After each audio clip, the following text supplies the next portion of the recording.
दोस्तों नमस्कार।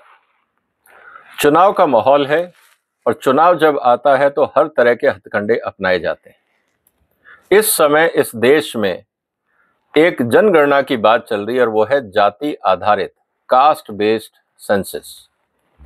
इसकी अचानक जरूरत क्यों पड़ी? और अगर हम ये देखें राहुल गांधी जी का स्टेटमेंट कि 90 में से मात्र 3 अधिकारी सेक्रेटरी बन पाए हैं और राहुल गांधी का ये कहना कि शायद बीजेपी सरकार ओबीसीज को सेक्रेटरी नहीं बना रही है और कहीं ना कहीं इसमें दलगत राजनीति और जातिवाद राजनीति को आगे बढ़ाने का एक घिनौना प्रयास है। मैं घिनौना इसलिए कहूंगा कि राजनेता कभी भी देश को एक साथ नहीं देख पाएंगे। वो हमेशा देश के टुकड़े करेंगे, जो अंग्रेजों ने सिखाया था डिवाइड एंड रूल, ताकि जिस तरह से अंग्रेजों ने भारत पे कब्जा किया था, पॉलिटिकल पार्टीज उसी तरह से अपनी सत्ता पाने के लिए समाज को और देश को तोड़ने और बिखेरने के अलावा शायद कुछ नहीं कर पा रहे। आज इस बात की हम चर्चा करेंगे कि 90 में से 3 ही सेक्रेटरीज या ओबीसी कैटेगरी के सेक्रेटरीज क्यों बन पाए।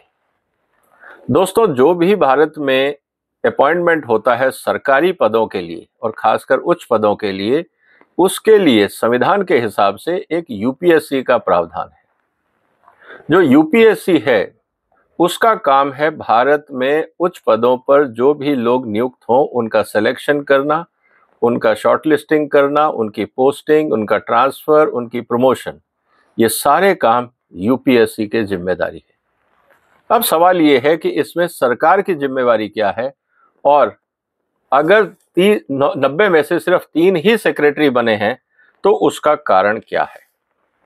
आज हम उसकी चर्चा करेंगे और आंकड़ों के साथ चर्चा करेंगे। 2 मुद्दों पे आज चर्चा जरूरी है। पहला कि आईएएस ऑफिसर्स का सिलेक्शन किस आधार पे होता है, कौन लोग हैं जो एंट्रेंस में क्लियर कर पाते हैं, और अल्टीमेटली जब वो एंट्रेंस के बाद उच्चतम पद जो सेक्रेटरी का होता है वहां तक पहुंचने के लिए क्या प्रोसेस है और वहां तक ओबीसीज इतने सारे कैंडिडेट क्यों नहीं पहुंच पा रहे हैं, ये जानना भी जरूरी है। क्योंकि हर चीज को आप राजनीति के चश्मे से नहीं देख सकते, आपको फैक्चुअल एनालिसिस भी करना होगा ताकि देश में जो राजनीतिक दल विघटन चाहते हैं हम उस विघटनकारी सोच से अपने आप को अलग रखें और राष्ट्रहित की बात करें।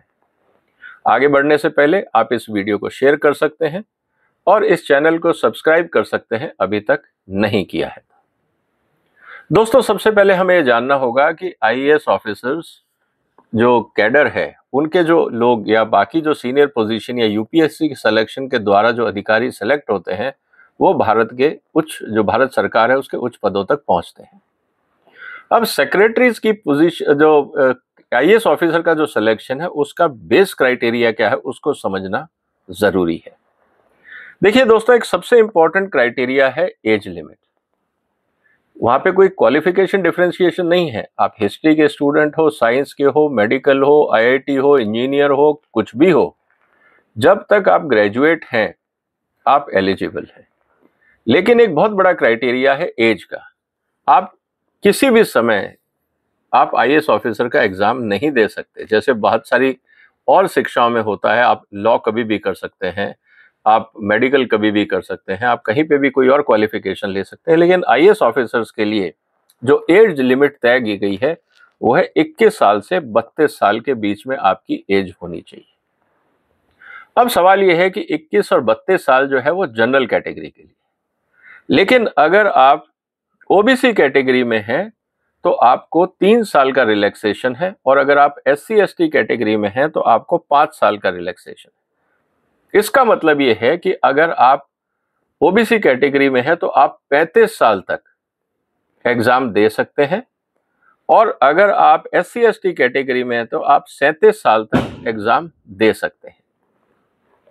ओबीसी कैटेगरी के लिए अगर आप देखें तो करीब 6 अटेम्प्ट उन्होंने दिए गए हैं कि आप ओबीसी कैटेगरी है जो जनरल कैटेगरी के लिए 6 है, ओबीसी कैटेगरी के लिए 9 अटेम्प्ट हैं, और अगर आप एससी एसटी हैं तो आपके पास अनलिमिटेड अटेम्प्ट हैं। आप अपना किस्मत आजमा सकते हैं ताकि आप देश में आईएएस आईपीएस या किसी सीनियर पोजीशन के लिए अप्लाई कर सकें, उस कंपटीशन एग्जाम में बैठ सकें। यहां तक तो देखिए एंट्रेंस को लेके। अब एक आंकड़ा और आपको समझना जरूरी है। वो आंकड़ा ये है कि मान लीजिए कि कोई अधिकारी आईएएस ऑफिसर की परीक्षा पास कर लेता है तो वो सेक्रेटरी कब बनता है। दोस्तों, जो आंकड़ा है यूपीएससी का, उसके हिसाब से जो भारत सरकार में अगर आपको सेक्रेटरी बनना है, उसके लिए आपके पास कम से कम 34 साल का अनुभव होना जरूरी है। 34 साल का अनुभव का मतलब यह है कि अगर आप 26 साल की उम्र में अगर आप आईएएस ऑफिसर का एग्जाम पास नहीं करते तो आपको भारत सरकार का सेक्रेटरी बनने के लिए वर्चुअली इम्पॉसिबल सिचुएशन है, क्योंकि 26 + 34 60 साल और 60 साल में है रिटायरमेंट। इसीलिए जो विद्यार्थी या जो भी प्रत्याशी अगर 26 साल की उम्र में यूपीएससी का एग्जाम, आईएएस, आईपीएस, आईएफएस या बाकी जो सर्विसेज हैं, अगर आप वो नहीं क्लियर करते हैं तो आप भारत सरकार में सेक्रेटरी बनने की दौड़ से लगभग बाहर हो जाते हैं। अब इसमें एक ट्विस्ट समझिए।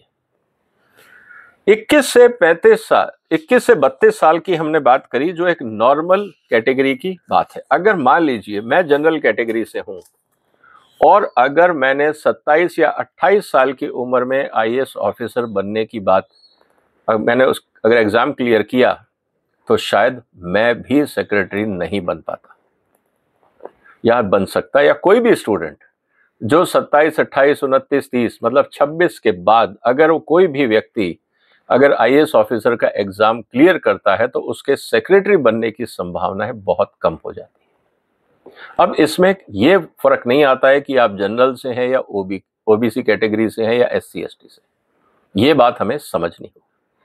तो अब मुद्दा ये है कि ओबीसी कैटेगरी के लोग अगर 26 साल से पहले आईएएस ऑफिसर का एग्जाम क्लियर नहीं कर पा रहे हैं तो मुद्दा इस बात को लेके है कि ये गलती सिस्टम की है या सरकार की है। मुझे लगता है इसमें किसी की गलती नहीं, क्योंकि अगर आपके पास, चाहे वो आप जनरल कैटेगरी में हो, ओबीसी हो, एससी एसटी हो, अगर आप में काबिलियत है और आप 26 साल से पहले एग्जाम क्लियर कर लेते हैं तो आपके भारत सरकार में सेक्रेटरी बनने की संभावनाएं बहुत प्रबल होती हैं, क्योंकि आपके पास 34 साल का टेन्योर होता है। तो 26 साल की उम्र से पहले जो भी एग्जाम क्लियर कर लेगा वो भारत सरकार का सेक्रेटरी बनने के लिए एलिजिबल रहता है। इस बात को हमें समझना होगा। लेकिन अगर हमने लोगों को ये कहा कि आप चिंता मत करो, आप 32 साल तक, 35 साल तक और 37 साल तक आप एग्जाम दे सकते हो, और अगर कैंडिडेट, अगर मैं ये कहूं कि सुस्त हो जाते हैं, पूरी लगन से काम नहीं करते हैं, और मान लीजिए 30, 35, 32 साल के अंदर अगर वो सेक्रेटरी आईएएस ऑफिसर का एग्जाम क्लियर करते हैं और फिर वो उम्मीद करें कि हम सेक्रेटरी बन जाएं, तो ऐसा नहीं होता है। अब इसमें सबसे इंपॉर्टेंट चीज क्या है दोस्तों, ये बात हमें बताती है कि रिजर्वेशन से प्रमोशन या ग्रोथ नहीं होगी। इसका मतलब सरकार को अपनी जो एजुकेशन सिस्टम है, ताकि ओबीसी, एससी एसटी के बच्चे अच्छी एजुकेशन लें, मेहनत करें और 26 साल से पहले आईएएस ऑफिसर्स का एग्जाम क्लियर करें, तो वो सेक्रेटरी बन जाएंगे। अनफॉर्चुनेटली पॉलिटिशियंस हमेशा रिजर्वेशन की बात करते हैं, कॉम्पिटेंसी की बात नहीं करते हैं।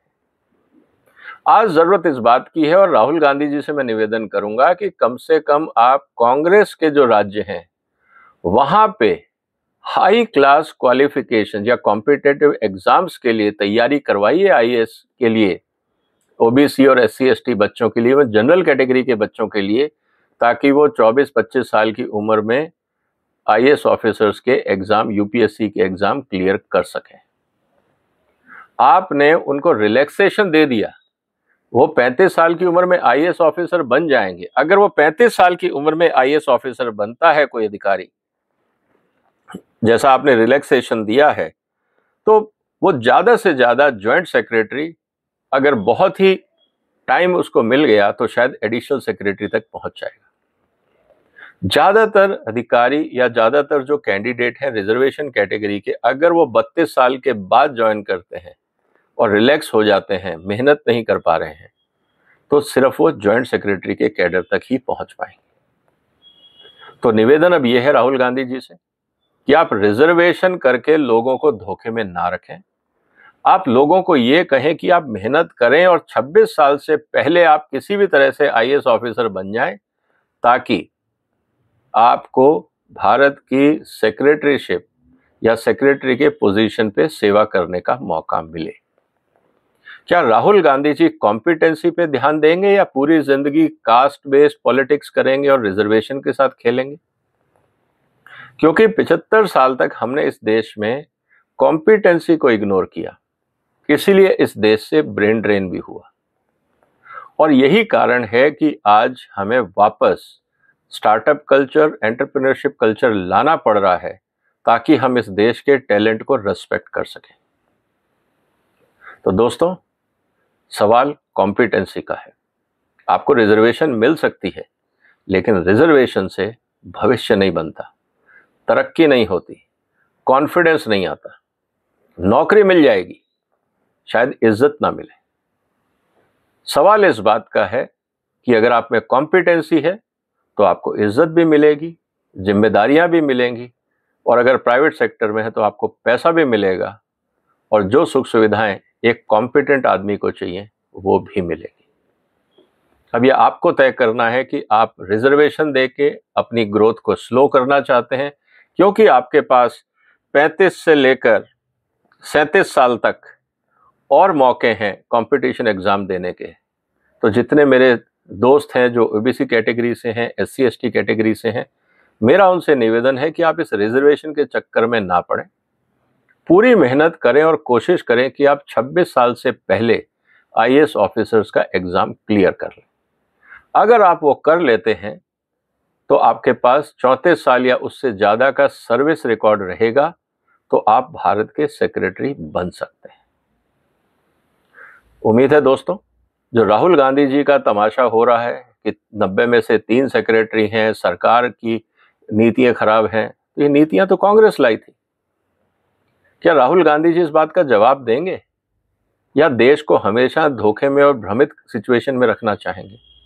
ये दुख की बात है कि इस देश के राजनेता जनता को सच नहीं बताते, जनता को हकीकत नहीं बताते, सिर्फ अपनी ओछी राजनीति के लिए इस देश के अंदर बंटवारा करते रहते हैं। लेकिन हमें एज ए जागरूक वोटर, जागरूक नागरिक, हमें इन चीज़ों से हटके सच्चाई को पहचानना होगा। उम्मीद है दोस्तों कि ये चर्चा आपको पसंद आई होगी, और राहुल गांधी जी अगर कहीं मिल जाएं तो उनसे पूछिएगा कि सेक्रेटरी क्या सरकार बनाती है या यूपीएससी बनाती है, या उसमें एक्सपीरियंस कैटेगरी है, एज कैटेगरी है।